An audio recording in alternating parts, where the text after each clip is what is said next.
So welcome back to the 21st episode of the ClassCast Podcast. Since recording, the situation for Ashley Tibbens' business, Tiny Toes Dance, the situation for all businesses and schools has changed dramatically because of the coronavirus outbreak, pandemic, and the number of schools that have closed, businesses closing, changing operations, etc. All small businesses. Yeah, and so, we recorded this on the same day that I recorded episode 20 with John Cassica, and, knew that this one was going to come second, and within a day, maybe not even a day later, all of a sudden, next day at 5 a.m.? Yeah, no, that was already done, I think. But the situation had changed pretty dramatically for you at that point. Oh, yeah. So, given that public schools are closed pretty much everywhere, and that you work in daycares and preschools, centers, yeah. How many of them are closed or open, and what's the situation there? So, Tiny Toes runs programs in 16 locations. Wow. Pretty awesome, right? Some of them are child care centers, the majority of them, and a few of them are open gyms. The gyms are open, but they're limiting to 6 people there. But for the whole of the program, I just think it's safer to follow the CDC, follow the health guidelines of just social distancing. Go home, stay away, flatten the curve. So even though those gyms are open, we have made the choice to suspend in-person classes for now. Okay. How many out of the actual schools, have any of the preschools closed? Or child care centers, have they closed? Are they all open? Yes. A handful of them have closed their doors, mostly private ones, private, not the ones that are franchises. Okay. The franchise ones are all open. However, they have let me know that even though they are open, they are not allowing outside visitors in. They're not even allowing parents in the door.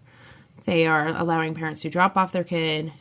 They pick the kid up outside and take them inside. Right. So I wouldn't even be allowed in if I tried. Which is funny. I mean, it's a nice idea, but, literally if you think the parent has something, then the kid has it too. You know? So, I mean, it looks safe. I don't know that that's actually doing anything. It might save them a small amount of cleaning, but regardless, I guess it's better safe than sorry. And when you're a private business, it's important to at least look safe. I was going to say it's more of the appearance of doing something more. Yeah, liability issues. Yeah. So for you, that means that you can't go in and teach classes. That's right.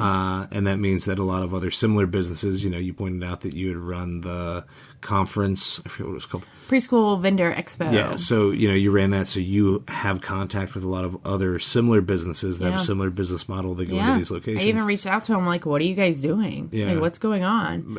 I need to reach back out. It was last Friday. Yeah. So it was the Friday schools were closed that I reached out and they were like, I don't know what to do. Yeah, yeah. And so, and so I had a plan in my head and I shared that, but I don't know. So it was Friday the 13th of March. Friday the 13th. There you go. Is everybody just shutting down? I don't know at this point. I've been so consumed with getting our online school and program online. So you're not shutting down? I am not shutting down. So what do you do? Obviously I know what you're doing, but we're trying to show this to other people. I have seen a lot of friends who either run, say, dance schools or, karate studios and things like that. Yeah. Who are basically posting a lot of videos. Mm-hmm. So a lot of people are going to Facebook, Instagram, a lot of social media, doing private classes. In all of my dance studio resource Facebook groups, they're doing Zoom lessons, so, they can do one-on-one privates, and those are great for older kids. They're perfect. But it's just not the best option for me and for Tiny Toes Dance. They're little kids.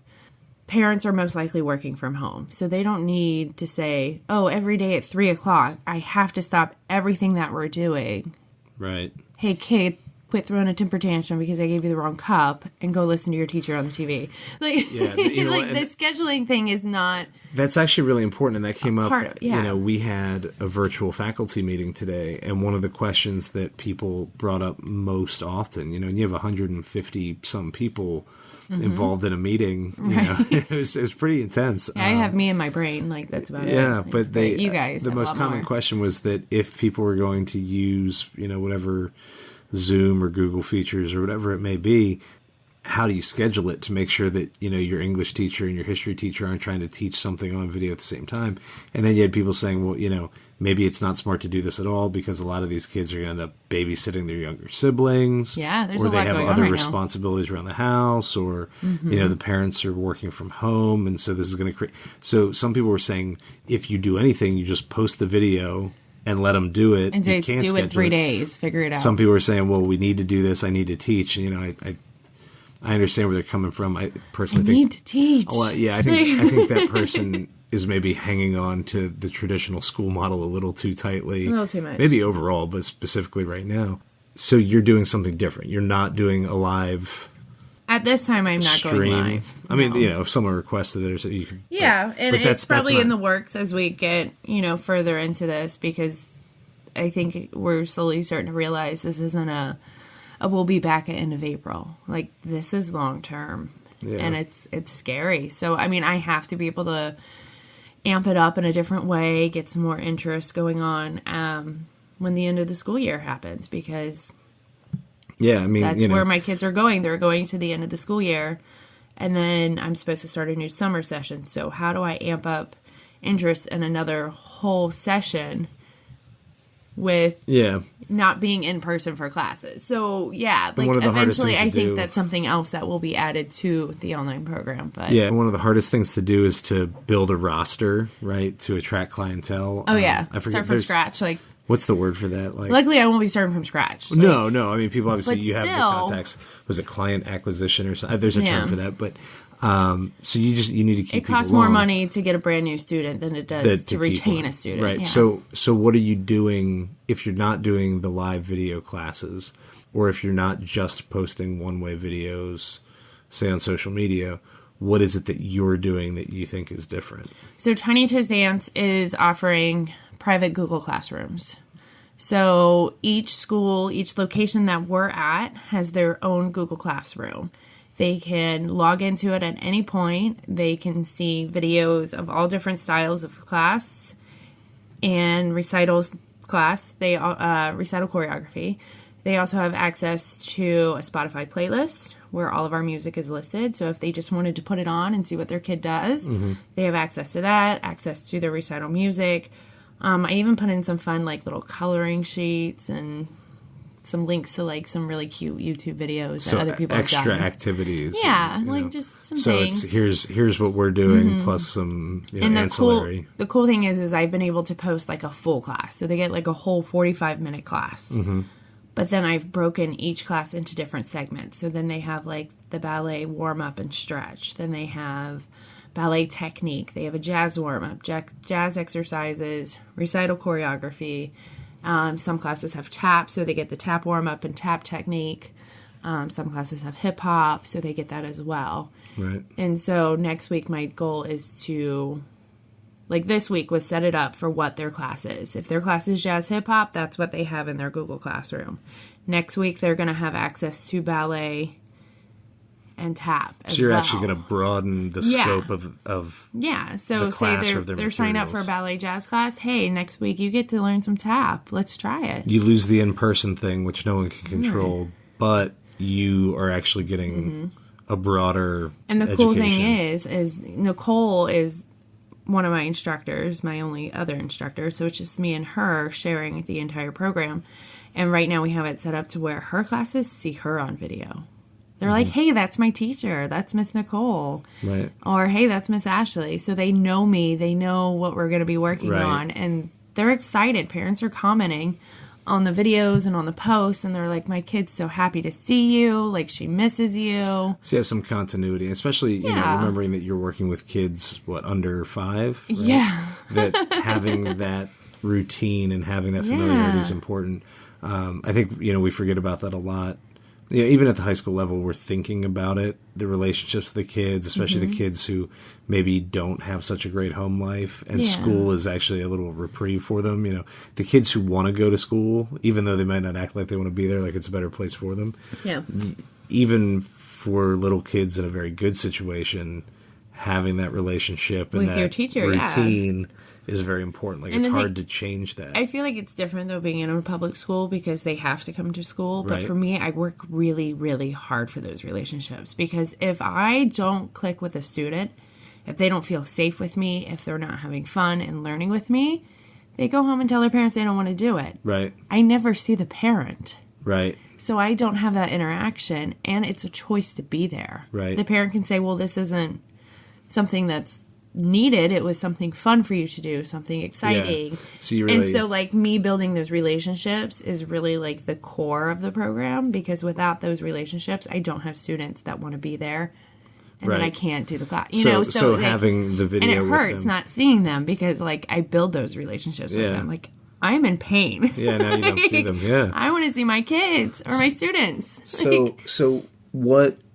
So doing Google Classroom as opposed to Zoom or Facebook, YouTube, or whatever. What is going to make this different? Aside from the fact that it provides a structure. So it does have a structure. It has like a social media stream when you first log in, so you can see like everything I've done. Parents can write like little comments on it, and it's only open to that class, so only students of that class can see that.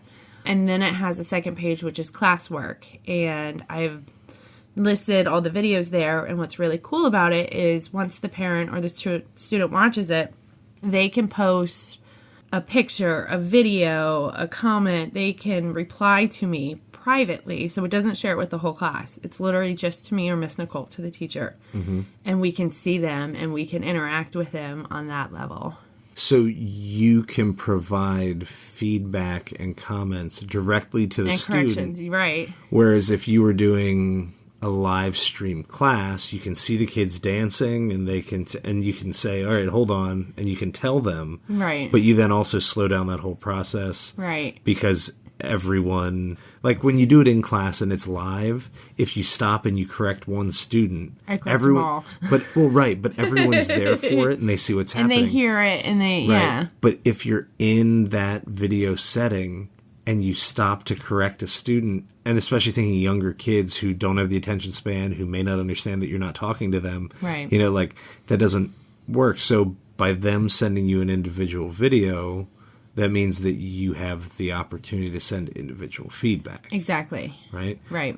I think it's awesome and is certainly more beneficial to students than doing either generic feedback or my guess, and I don't know this, my guess is a lot of people with similar programs to yours, similar businesses, whether they go into daycares or you come to our studio, if you're shutting down, you're either shutting down or I think most places are probably just doing the video. So it's a one-way communication. I communicate something out to the students and you have no real way of knowing what's happening, right? You can't assess their work or give them feedback.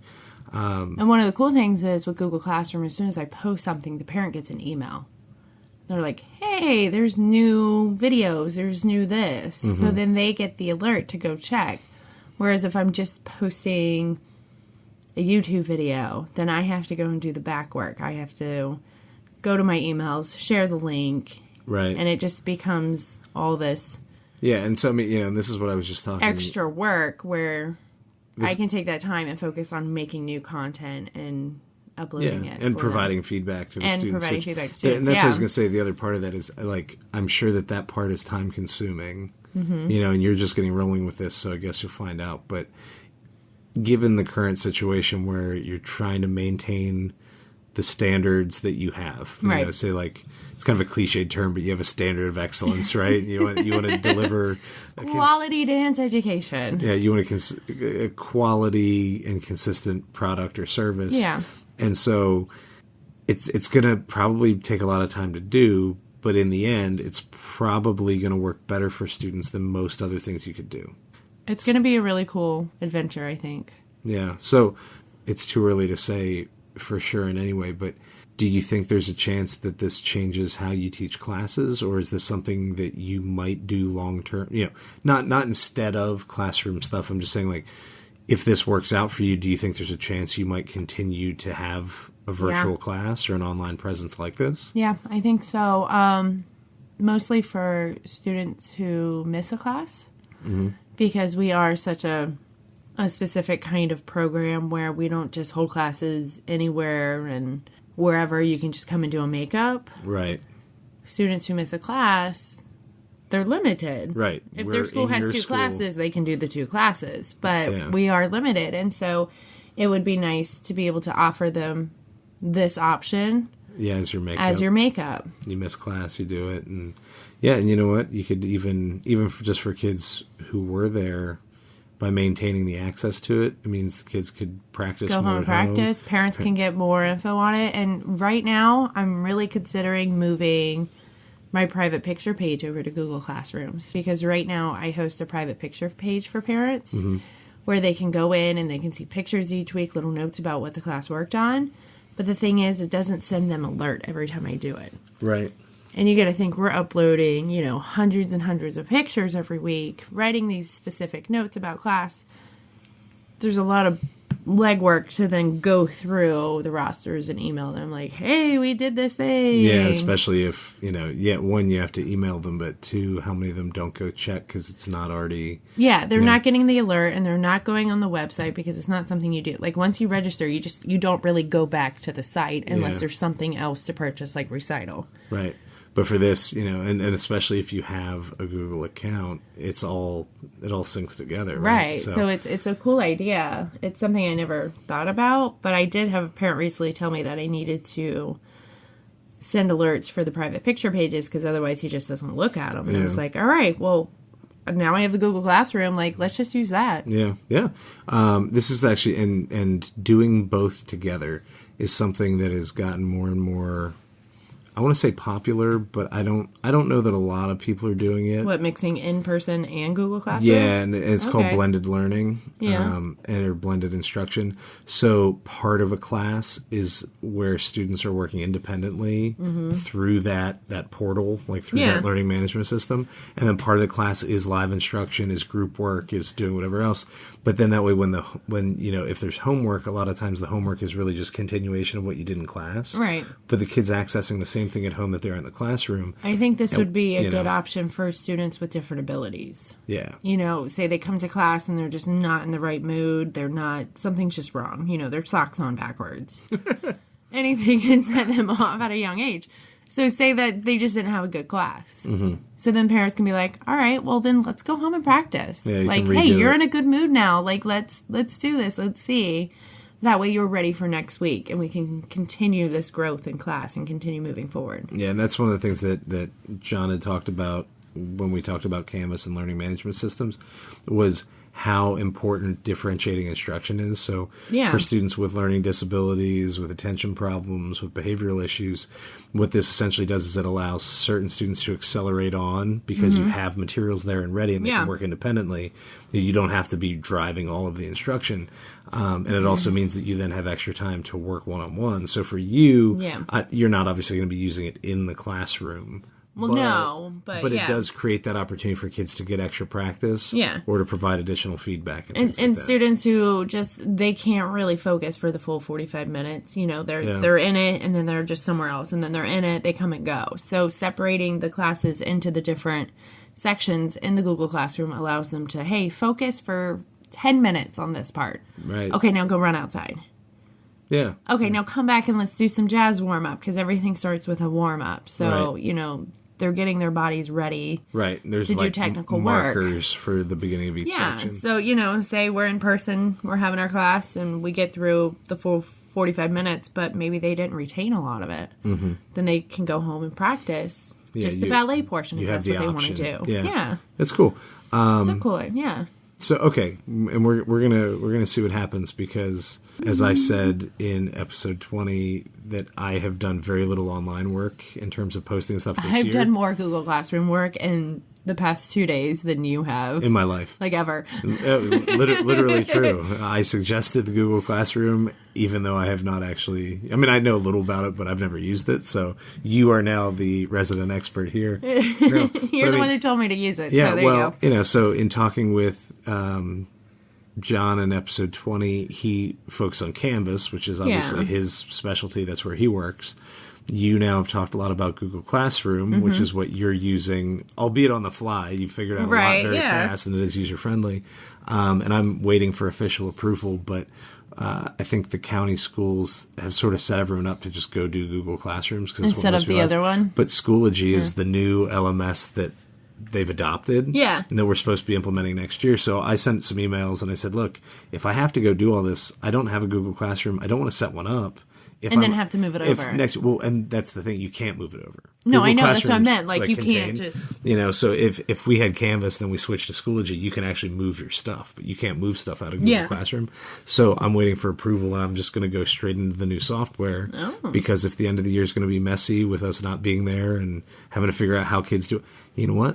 If it's going to be messy, let's be messy and actually learn something so that next year when we do fully implement Schoology, the new learning management system. You have it all set up. You're not having to do all the back work again. Right. I should already know what I'm doing. So, you should do that, yeah. And so that's, assuming it's okay with my bosses, that's essentially my plan. I mean, I think that's why I just dove into Google Classroom, because I think it's something that will last and stay in the time for Tiny Toes. For you, yeah, and it's user friendly and all that, so that's good. So we'll see, but maybe in a couple weeks I'll do another one of these as a solo talk and just talk about that, and we'll have covered the three out of the four, the top three biggest learning management systems. Okay, so just quick then, because I know that was mostly what we want to clarify, is that there's been sort of a shift in the business model. Big shift, yeah. A lot of this came about quickly because you have to figure out what do you do, because if you close down, you don't make money. And this is the big concern that lots and lots of people are having, big and small business, but especially small businesses or people working, say, if you wait tables or something like that, you're out of work now. Initially, you got some emails and people asking about, dropping class or trying to figure out tuition stuff. So I sent out a massive email saying, hey guys, next 2 months, tuition's drastically discounted. Yeah. Just follow along with me. Let's keep going. Yeah. For the next 2 months, let's get through the school year. Let's ride this out. So, and obviously, you're never going to make everyone happy. And I think most people, and I don't mean this in a negative way towards you or your program, but I think most people at the moment have bigger fish to fry. Oh, absolutely they do. That's why I didn't want to bombard them with like, oh, hey, now you owe me, $75 for the next. Let's simplify this whole thing for everyone. But, from the people that you have heard from, what has the response been from parents, from maybe the directors of the schools you're at? What have you heard in response? So parents, I got an email saying, hey, from one small business owner to another, this is amazing. This is great. Thank you so much for getting this done so fast, for working so hard. I had 2 parents or families reach out and say, hey, got your email about discounted tuition. We want you to know that we're paying your full tuition. We're not asking. We're doing it because they want to support the program. They want to see it continue and to grow because they've been with us for a few years. And right. So overall positive. I mean, you're never the majority of it is positive. I mean, we do have those few that are just like, not going to do the online thing. And I totally get it. Like, there's enough stress going on right now than to worry about this. But one family said they didn't want to go online, and then I see them in the software totally using the program and commenting on stuff. So I'm like, so you say you're not, but you actually want to. Well, but that's also... So test it out, though. You got the month to, figure it out. Yeah. I don't even know if you're in a position to do this, but, what would you offer as advice to other people just based on, the last, 4 days? Buy a computer with a really good hard drive. Yeah, no, okay, but, you're still in the middle of the transition. Yeah. And so I'm not saying about use Google Classroom or use certain hardware. It's hard to learn a lesson before a thing is done because you don't know where it's going to end. You don't know where it's going to go. But, what's something that you think you've learned as a business owner in the last 5 days or whatever it is? Build a relationship with your customers. Make sure they know who you are, what you stand for, what your mission in life with your business is. Because when it's clear and it's strong and it supports the well-being of their kids or any person in their family, they will be there to support you. That's awesome. Yeah. Hey, I mean, that's we talk about that all the time at school. One of the most important things you do is build relationships, because if you don't have a good relationship with students and parents, then none of the rest of it works. But like you said, they're with be honest. Like, just be yeah. honest. My students are with me by force of law. You know, if they don't show up, their parents go to jail. You know, you're in a very different situation. Very different. But it's interesting to hear that, you know, the philosophy is so similar.